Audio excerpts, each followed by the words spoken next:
మేడారం సమ్మక్క గద్దెల వద్ద ప్రమాదంలో గాయపడ్డ బాలుడు యువాను బీఆర్ఎస్ జిల్లా అధ్యక్షుడు కాకులమరి లక్ష్మణ్ బాబు పరామర్శించారు. ఈ సందర్భంగా ఆయన మాట్లాడుతూ బాలుడి కుటుంబానికి 25 లక్షల ఎక్స్గ్రేషియా ఒక ప్రభుత్వ ఉద్యోగం ఇవ్వాలని డిమాండ్ చేశారు. ఘటనపై పూర్తి విచారణ జరిపించి బాధ్యులపై చర్యలు తీసుకోవాలని ప్రభుత్వాన్ని కోరారు. బాధిత కుటుంబానికి బీఆర్ఎస్ పార్టీ అండగా ఉంటుందని తెలిపారు.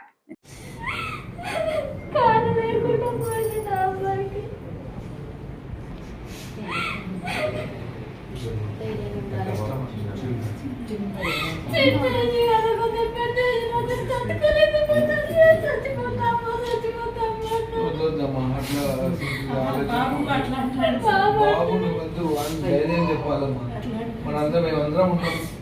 గుర్తుపెట్టుకోండి, ఇప్పుడు మీ కుటుంబంలో భాగం లాంటి వాళ్ళం మేము. అర్థమైందా? ధైర్యంగా ఉండండి.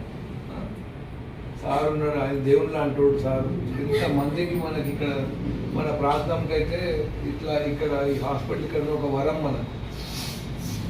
సార్ ఎప్పటికప్పుడు గొప్ప మనిషి, మానవతావాది. అది మనం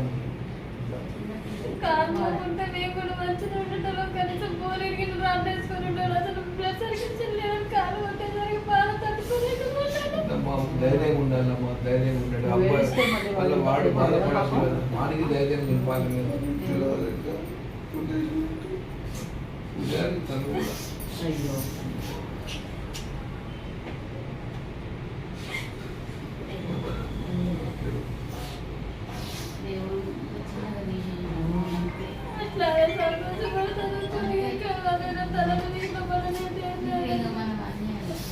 సార్ సార్ నమస్తే సార్.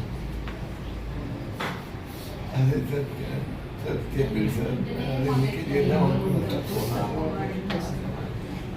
మరిన్ని అప్డేట్స్ కోసం మా ఛానల్ని సబ్స్క్రైబ్ చేయండి.